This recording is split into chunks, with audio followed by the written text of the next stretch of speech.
I just bought this whole Gaylord of scrap EDM wire for $160, and from what I can see, it looks like it is brass. There's some other stuff down here that is blue, which I'm hoping is also brass. It's just coated with something because I would still get brass price, but I need there to be at least 60 pounds in here for me to just break even.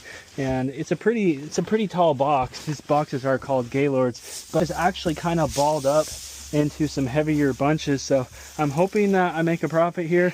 Unfortunately, it's all in like one jumbled mess, so to weigh it I would have to have a big pallet scale, which I don't. So I think I'm going to just cut it into manageable sections and start weighing it to see if I made any money.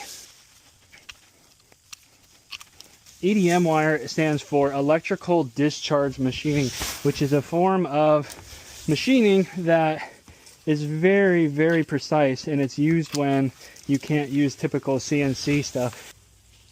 That box weighs hardly anything, so I'm hoping, I mean, we haven't even made a dent, so I'm hoping that yeah, there's a nice bundle there. That probably weighs maybe 10 pounds, 15 pounds. Let's check and see if this blue stuff is brass.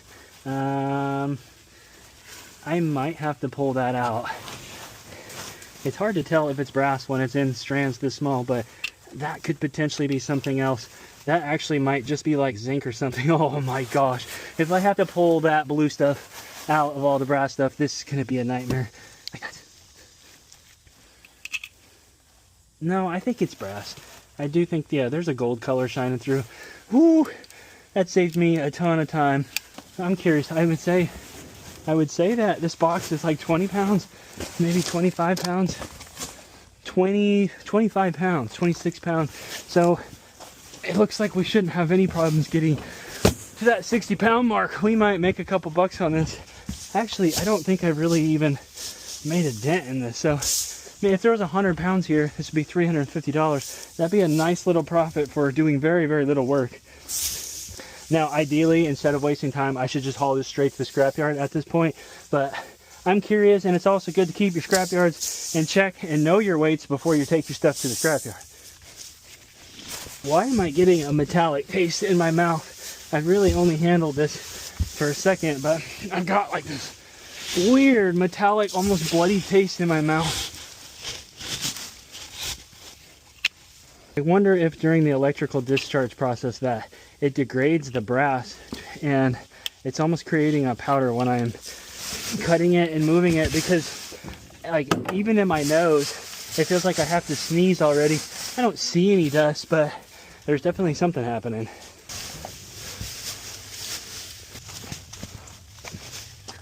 Oh yeah, that one's 32, and I added more to the other one. If this one's 32, we are already at break even.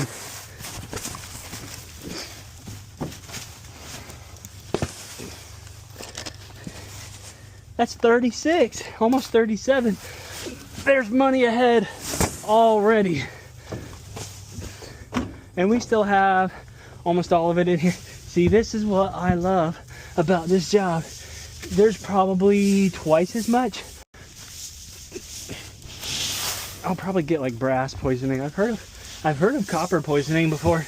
I know plumbers sometimes get copper poisoning from handling copper all day long. And you know what? The 67% of this is copper.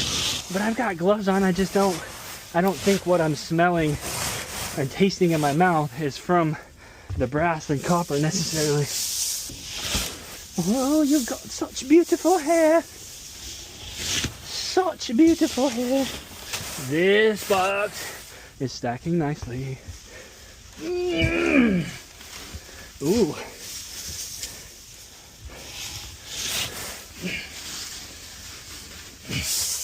I have to think that there is easily another 100 pounds in here. Yeah. This is a dense ball. Oh, I hope it's not like a bunch of steel sitting in the bottom. Nope. We're good all the way down to the bottom. Oh, this might be the best. This might be the heaviest one yet. Be 40 pounds. How about 45 pounds? Money, money, money. This ain't like that copper video that I did. All this stuff is off the spools and ready to go.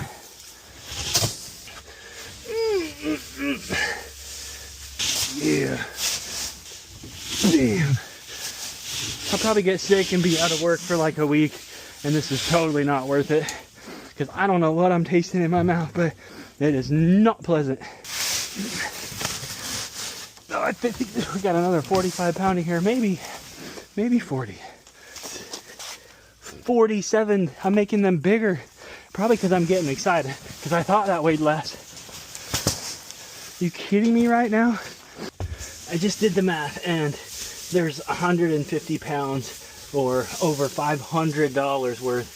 And keep in mind, I paid $160. Actually, it's closer to $200 because these auction companies, they charge like usually an 18% buyer's premium.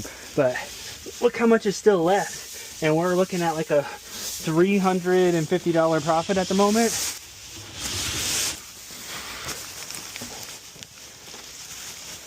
This one doesn't seem as heavy. Why is it such a mess? 37 pounds. I think we got one more box. I think we can get it all.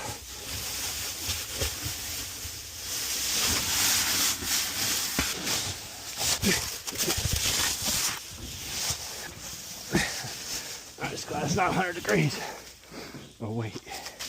Oh wait, but it is.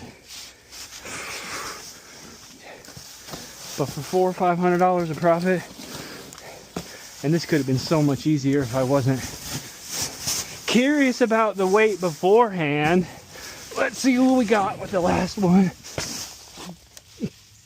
41 pounds. My goodness. This turned out way better than I thought. Okay, let's add them up. 236 pounds times $3.50 a pound, $826. Let's just round up and say that I'm in at $200. Profit on that load will be $626. You know what? There was actually another scrap guy there, and he said, you know, when I saw was, hey, there's a little coil over there. He's like, you know, when I looked at this during the preview, he said, I shook the box, and he said, I didn't think it'd be worth it. But every time I do these, there ends up almost always being more weight than I thought. I had no idea that there was over $600 in there. But like I told the guy there, I'd much rather do this. I'd much rather gamble on a load like this than go to the casino, because more times than not, I come out ahead. And if I lose, at least I learned something.